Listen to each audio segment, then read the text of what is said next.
Samuelu does commit just like we thought he would right here on Locked On Bama.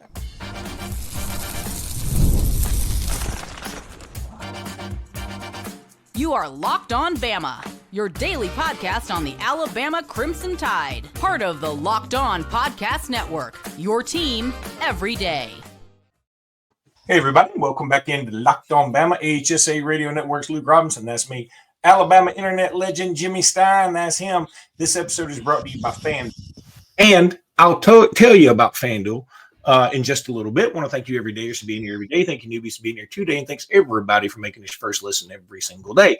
You guys are the best, even the ones that leave snarky comments about Jimmy loving Ty Simpson or my terrible jokes. One of them said, he's just not funny. Quit talking. I'm like, dude. Ty Simpson's not funny? I was like, yeah. Why don't you rail on Ty Simpson? No. But Samuelu does commit. Now, look, we don't need to pat ourselves on the back here. I mean, we kind of are, but we have no reason to. We have no reason to because we did nothing. But we did say this was going to happen very, very shortly. We felt very strongly about that. Of course, the fine folks at On3 and 24/7 and Rivals and everywhere else also thought that. But so it's good to have confirmation. We've learned who to believe. That's what it is. That's what you're getting here. That's what you're getting here. We know who to believe. This is a big commitment. I mean, it really is. The pipeline to California to keep that open is huge. And this guy, Jimmy, you and I both believe by the end of the year, rankings wise, he's going to move up, not down. Sure. And he's ranked fairly well right now. I mean, the best ranking to go by, as we say all the time, is the On3 industry ranking because it takes into account On3, Rivals, 24/7, and ESPN. Takes into account all the four opinions that matter the most and then doles it out in a way that makes sense, giving the most weight to On3 and 24/7, who have the best people that do the best rankings. And you add it all up, and the kid is, I think, 106th in the industry ranking, somewhere around there, which makes him borderline elite because I just myself, and I think Luke agrees, we consider top 100 kids are elite. I mean, the top 100 players in this vast country, you're an elite kid if you're in the top 100. He's right on the cusp. Now, the weird thing about his ranking is he's 106th, even though On3's own ranking, and I think it's the Rivals ranking, doesn't even have him at all, in their national ratings. So once they put him in, and we believe they will at some point, he's going to zoom up comfortably inside the top 100, making him really elite. But regardless of where he's ranked, all that really matters is, okay, how good is he? He's very good. I mean, his tape's right there in Huddle for anyone that wants to find it. And Orange, California, Orange Lutheran, I think is the name of his school. What I like about him as a player, Luke, is this. I think, for guys who aren't 5 stars, they tend to be linemen. I'll tell you a pro tip. For linemen who aren't 5 stars, the 5 stars are really big and really athletic. And it sounds like, shouldn't they all be? Yeah, but when I'm talking about really big and really athletic, there really isn't a whole lot of those kids in a cycle. So what you're left with and what you want is, well, if you can't be both, then be one or the other. And Utus big. He's a big kid. But what makes him pretty good is his athleticism isn't what I would call second tier. He's a pretty good athlete to be this size. He moves his feet. He's good in the run game. He's good at pulling, getting out in front of the play. He's not as athletic as Booker, but see, Booker's not huge. Not yet. The point at Alabama is going to be, once you get him, is, okay, we need to make Booker big like Utus and make Utus a little more athletic like Booker. But that's why they're such a good duo, Luke. I mean, that's what if you want 2 and they're not 5 stars, which are hard to find and get and pay for, this is what you want. You want this duo of, okay, Mr. Power, Mr. Feet, and now you've got a good duo. And I think it's great, especially when you pair them with what Alabama signed last year. With the Jackson, Lloyd, Mike Carroll, Mike DeBoer, who, by the way, I got a good inside scoop report on him the other day, that Mike DeBoer has been very good in the weight room, which was their worry. Their worry was his body, how would he grow, how would he adapt to when things got tough. He's apparently knocking out of the park. So that's great news. And of course, Mal Waldrop, who's just an ultimate sleeper type. But I love how Utu and Booker fit in, and now the Key will be signing 1 or 2 more. They need a pure tackle. I hope it's Malachi Lee. That's a big ask because he's elite. He's elite now. But boy, I would think him and Sam Utu, if they were on one side of the line, that would look fantastic, right? Malachi Lee at like left tackle, Utu at left guard. God, that would be nice.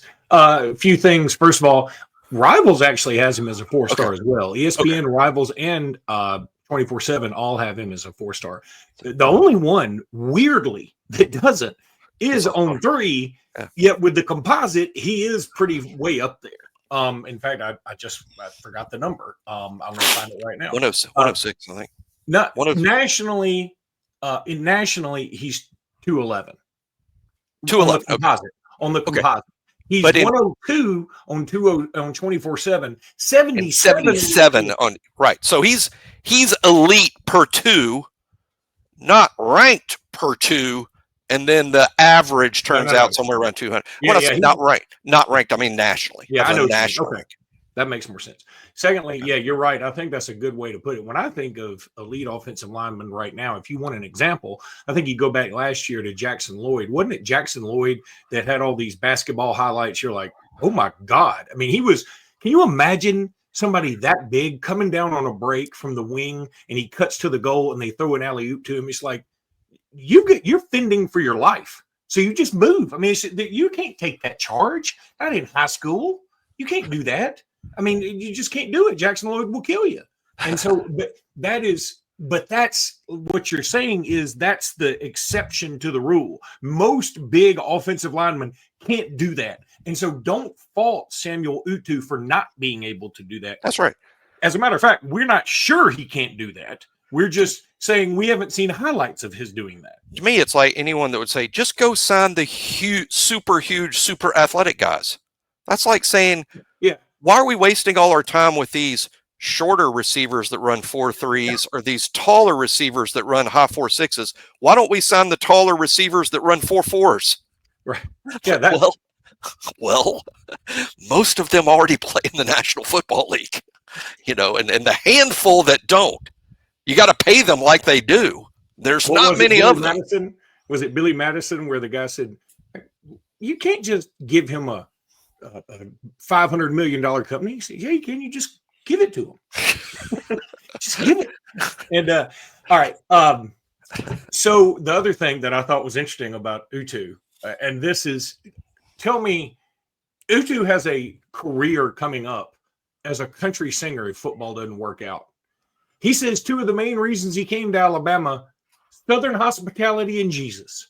Now, if that isn't he's going to fit right in. Song from when I was at Alabama, just kiss my grits. I mean, that is totally a country song. He's going to fit right in with the only thing not fitting in. He may be the only anthropology major on the football team. Yeah, we talked about that yesterday. I think a fun quiz would be asking the other 84 guys on the team if they know what anthropology is. That's a good thing. But apparently this is a real and for those that don't know, because that is kind of a unique thing. It's the study of cultures. And I think Sam Utu is multiple culture. He's multiple cultural. I'm sure there's a better word for that, but I mean, yeah, that's true. If he's multicultural, that's true. So it's kind of like a Frenchman taking French in high school, like he can ace this thing. I was a great friend. One of my best friends at Alabama for 2 years was one of the tennis. He's one of the tennis players on the tennis team. Me and him were really good buddies, and he's French Canadian, and he didn't care much for school, so his major was French. Seriously. He'd outspeak. I mean, he's been speaking French his whole life. He majored in French, so I suppose he found something he could pass because he didn't love the school part of being a tennis player for the school. But hey, good player, good tennis player. Yeah, of course he was. Yeah, he was. We'd play for beer. I played tennis. I'd play tennis growing up. I played a lot of tennis growing up. I mean, I was a top 10 player in Alabama when I was like 12. And then, anyway, so I was pretty okay. and then got to be friends with him. And we'd play for beer. We'd play for beer, and the score would be 4-0. The set would start out 4-0, and then I'm up 4-0 and 30 love in every game, and we'd play for beer. And to be honest, I probably lost more than I won. I did win some time, but we'd play for a case of beer, and I'm up 4-0, 30 love, and the score always sounded fun, even though I was probably winning, 1 out of every 6 points. That's all right. I mean, you're all winners. Sorry about the tangents. Usually you that go off on the tangents, but I hadn't talked about my French Canadian tennis buddy in a while. But yeah, and it was the same thing for. Well, I'm not going to go off on a tangent right now. Since you don't want to do, since some of y'all get on to me about it, I'm gonna do this live read, and you're gonna listen to it, and you're gonna like it because you know why? It's FanDuel, and they're awesome. FanDuel. My old friend, been here forever. NBA playoffs, they're in full swing. They were great last night. I mean, it could have been a blowout, but it was fun to just stay with the game because you can't give up on the Pacers, right? But every night just delivers a highlight-worthy performance, major momentum shift, and can't-miss moment. Look, whether it's a game-winning shot or a breakout player, there's never been a better time to get in on the action with FanDuel. FanDuel makes it easy to stay in the game before tip-off and with player props. Performance trends and same-game parlays, fans have more ways than ever to play smart and to win big. New to FanDuel, it's the perfect time to sign up right now. Head to FanDuel.com, place your first $5 bet. If it wins, you get 200 in bonus bets. Make every moment more with FanDuel, official sports betting partner of, tell him, Jimmy. The NBA.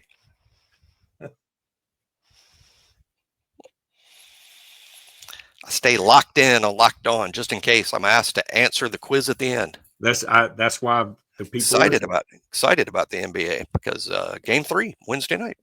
Yes, it's been pretty fun. I wish there were more. I wish there were any Bammers involved. They spread the games out too much. They do. I think they spread the games perfectly in the playoffs until the finals start, and then there's 3 days between games. I don't understand. Yeah, and it was it used to be a 2-3-2 situation, now it's like 2-2-1-1-1. Now it's 2-2-1-1-1. And I was in Boston, and I struck up a conversation with some random, and we were talking about it. He said, "No, that's stupid. They'd never do 2-3-2." I was like, "Yeah, they used to do that. I don't know if they do it anymore." He's like, "That's so dumb." I was like, "I know it's dumb. I'm just telling you." We're trying not to make the playoffs last all the way into November, right? I mean, but he was like, "Well, you can't make anyway." So yes, they used to do that. We also used to crown a national championship in college football between two teams that never played each other. So. Or on January 1st. Next year the national championship game is like, I think it's something like January 23rd. Yeah. It's crazy. Okay. By the way, it is funny that there were, I wouldn't say there were many. The reaction for Utus was overwhelmingly positive. There were a couple of people that did. I saw on social media, maybe 1 or 2 that just said, well, 3-star on 3, whatever. And they treated him like he was, a recent Auburn running back commit. I'm just teasing because I did see Auburn got a running back commitment today, and a lot of people still were like, a little early. We are getting deeper in the cycle where the rankings matter a little more, but it's still not final. And when Utus is ultimately ranked where he's ranked, that's going to be his ranking forever. People don't get to go back and say, yeah, I know he finished as the nation's number 96 prospect, but way back last summer, y'all had him much lower, so I'm not crazy about this. Yeah. No. Your final ranking is all that will matter, and we're still literally 6 months from a final ranking. 6 months, a whole senior season, summer camps, all-star games. So there's a long way to go before people get too tied into the rankings, but we are deep enough now to where they're starting to kind of make some sense. And if 3 stars aren't your bag, you're not going to like the next guy that's been predicted to Alabama by Steve Wiltfong. I happen to like him. I know Jimmy likes him, and that's Brian Williams Jr. Really? And I did not see. This is news to me. I've been traveling today, big time. Well, he just got bombed to Bama. Now, I find it a little interesting, because you feel like you got Cedarian Morgan coming up here shortly, July 2nd. He'll be making his. We'll talk more about that later in another podcast. But yeah, Brian Williams, I like his film. And look, let me tell you, that's another guy that this one is ripe for he's getting a Bammer bump crowd because he's a 3-star across the board. But Right. Jimmy, listen to his offers. These are his top 5 schools, apparently. Bama, who's offered him, Florida, who's offered him, Notre Dame, who's offered him, Penn State, who's offered him, and Kentucky, who's offered him. Now, one of those things is not like the other, but those other schools, 2 of them were in the playoffs last year. One of them's a playoff fixture, and one of them hadn't made the playoffs yet in a while, but Florida's still Florida. So it's a big deal when you're offered by those 4 schools, and they're committable offers, and you end up choosing Alabama. That's kind of a big deal. I think that this guy is going to get a rankings bump as well. If you want to blame it on just Bammer bias, feel free, but I think it's going to be deserved. I think it's sort of like the Utus thing, where once more people understand, hey, he's not Cedarian Morgan, he's not Caleb Cunningham, he's not Tristan Keys, he's not that guy. He's not like a sure thing, right? But he's pretty doggone good, and he's a second receiver. Assuming CD Morgan's number 1, and that's a heck of an assumption to make because CD's recruitment's such a big deal. Me and Luke have been very optimistic about Alabama signing CD for a long time and still are. So let's just hypothetically say it happens, and CD Morgan's your first guy, and Brian Williams is your second guy. What folks have to understand in this new world, because it is a new world, let's say that you're an NFL team and you need 2 new receivers. You need 2 new receivers to start. How many NFL teams, I'm talking about NFL with NFL money, how many NFL teams go sign the 2 most expensive free agent receivers in one class? You never see that. They sign one expensive guy, and then for the second guy, they normally go to the draft. Because those guys because those guys aren't expensive in the draft, not in NFL terms. In the NFL terms, getting a player out of the draft is cheap. Getting a player out of pure free agency is expensive. You can't just sign multiple 5-stars at one spot or the budget is blown. There is a budget now. Yes, there's money, but there's also a budget, as we talked about in our show during the house settlement. You can't spend all of the money you've got at one position. The NFL doesn't do it, except at quarterback where you sort of have to. but whenever there's 2, like there's 2 receivers, 2 corners, 2 safeties, 2 linebackers, they're not going to go get the 2 most expensive guys at one spot.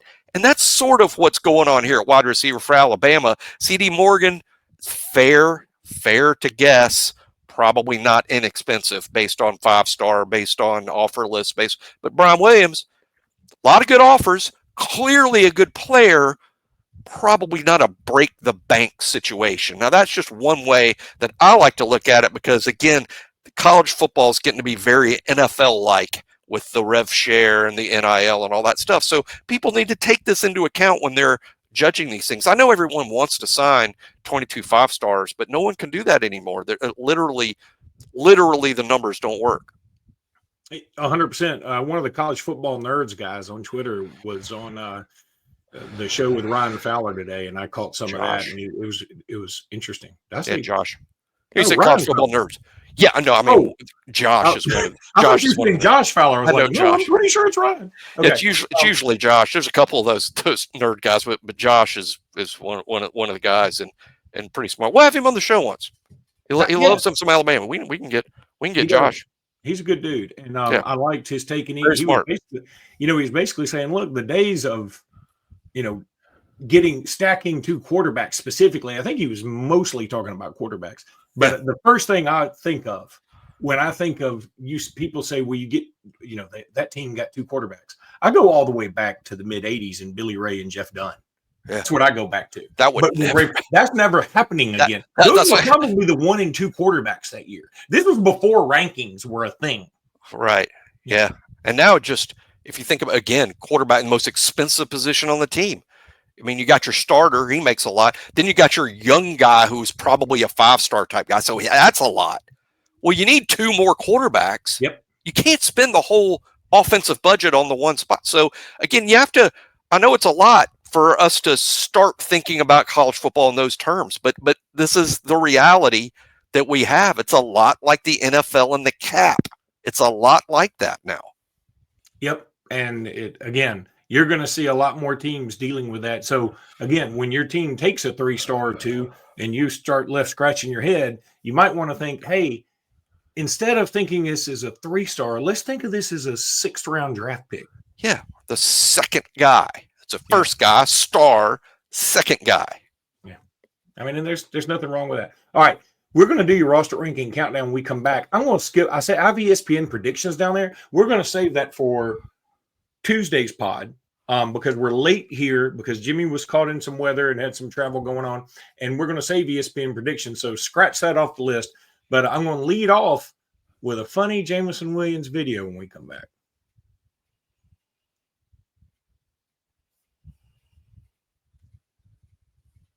All right, I'm going to give full credit to the Detroit Times here. They put out a tweet of Jameson Williams telling a story about how he once wore Burberry socks in a game while playing for the University of Alabama under Nick Saban, who only allowed white socks. And here we go. We got the Burberry socks. Only person ever to play for Saban with Burberry socks. Show me somebody. You can't. This is probably the only picture you could ever pull up with somebody on it. I just know we had to wear white socks. I was feeling bored. We went to Atlanta, played Georgia, and I think I bought these socks. I was like, I'm going to wear them in the game. But I knew how to finesse them. Like, I wore the Nike socks pregame. Then when we went out on the field, that's when I put the socks. That's probably the only way you could get it, though. But I think my field swag, that's a 10. You ain't going to see this no more, nowhere. For a lot to unpack here, but I love he's got my philosophy of ask for forgiveness rather than permission, because there is no way Jameson Williams, by the way, this wasn't game 1. This was the SEC championship game. And he sneaks on with Burberry socks. And he's like, I didn't know we could only wear white socks. Well, then why are you talking about sneaking them on when you clearly knew that, which I'm okay with. And my question for him be, we won that SEC championship game. He's talking about Jameson only played in one SEC championship game. It's 2021. He had a big time game. We won. Was he not wearing the socks in the national championship game when we lost and he got hurt? Because the socks were clearly lucky. Well, why didn't everybody wear Burberry socks in the next game? I didn't even know. I'm so lame. I thought Burberry was a cologne. It's a sock too. Man, I'm so glad you said that. I mean, I'm that lame. I'm that lame. I literally wear Burberry cologne. I literally wear it. But we know we can smell it through the computer. You probably can, because I get accused of overwearing all the time. But I didn't know they had made socks. There's cologne socks. I said, why would you want to wear Burberry socks? She was like, because it's cool. I was like, oh, okay. Well, that would explain why we wouldn't. Exactly. I've got these little ankle socks on, that I got from Target, and that's what I wear every day to everything. Target socks. I got Target socks on. He's socks. In Burberry. Yeah. All right. So, Jimmy, roster ranking countdown. If Jameson Williams was still on the team, he'd be way up there. But right now, he's not at 52. Joy, can you believe it? 52 days until practice starts in the first NFL preseason game. 52 days, and the 52nd ranked player on the team is, how about this name? We didn't know this guy just 2 or 3 months ago. Jack Samarco, the tight end transfer from West Virginia. Have him here at 52, and this is why 52's outside. It's not like you're going to see a ton of him, but you will see him. That's a project. You will see Jack Samarco quite a bit. Will you see him as much as Danny Lewis at tight end? No. Will you see him as much as Josh Cuevas? Probably not even close. I think Brody Dalton's probably the next guy, the transfer, the 5th-year transfer from Troy, played at UAB. I think he's likely to be the 3rd guy. I think Samarco is in a bit of a battle with Jay Lindsey, who was really Alabama's first team tight end, a big chunk of the spring with all the injuries. I think Samarco and Lindsey, real similar guys, actually, in terms of build, in terms of age. I think Samarco might be 1 year older. But I don't see Samarco jumping in front of those top 3, so I got him here. But I do think we'll see him. Alabama's going to play multiple tight ends. They play a lot of tight ends with the ones. I think you will see Samarco play some snaps with the ones this fall, which is why we have him here. But we also don't have him top 44, because that's really guys that you will definitely see every Saturday. This new staff, the DeBoer staff, they play a lot of guys. A lot of people complained during the Saban era that Nick didn't play enough guys, didn't get into the depth chart. He only played the starters. DeBoer sort of swings, in my opinion, if people think I'm never critical, I'll be a little critical. I think they play too many guys. I'm uncomfortable with how much substitution they do. I worry that we get caught with the wrong guy on the field. He actually wasn't the one that really screwed it up, but y'all might remember, I just watched it the other day, 4th down against South Carolina. 4th down play, and they go deep. And who did they beat? Zay Mincy. At the end of the first half, true freshman Zay Mincy, who was playing corner then, he's on the field. We have an assignment bust back there. I really think, believe it or not, as much as I'm getting on Zay for busting the assignment, I really think it was 6th-year senior Malachi Moore who may have really busted on the play more so than Zay. But I just use that as an example of, I'm not sure that happens if we have Damani Jackson or Xavier Brown out there. But so anyway, we'll put aside my brief criticism there. But Samarco as the 4th tight end, I do think will play some with the ones. Are you bothered that we play more people because you're so used to the Saban way, or are you truly bothered? I think it's probably a combo. It's a combo. Used to this. I think Saban. I also agree Saban didn't play enough players, and with this new format and the playoff format and the transfer portal, I think it's incumbent that you play more guys than Nick played. My criticism would be I don't know that DeBoer might not go a little too far with it. I think we play kind of too many, too much. Right. And so I would tweak it a little. I think probably the right answer is more players than Saban, less players than DeBoer.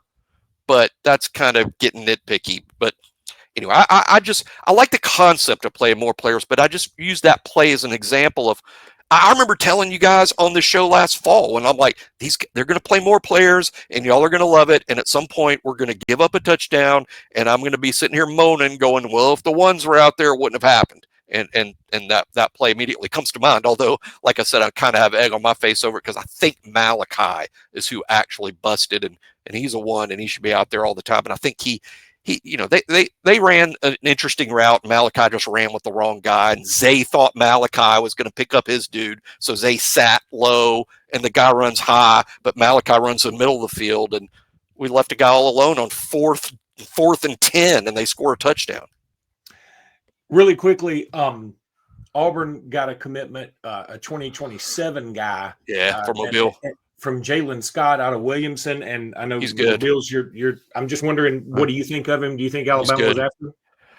I think it's one of those that Alabama in time would probably become a priority at some point. Some of it depends on, did he ever go to camp at Alabama? I mean, he's not one of these 5-star, you don't have to camp type guys, but no, he's legit good. I keep a running kind of a list thing of my Mobile area kids. 27 looks like a really good group in the Mobile area. And I had him like about the 4th best prospect in what's a pretty loaded group down here, led by Gunnar Rivers, who I think is going to be a 5-star. I think Gunnar River. How about this for a bombshell? Let's see how wrong this is. I think Gunnar Rivers ends up in Arch Manning territory by the time his ranking group really rolls around. I think he's universal 5-star slam dunk.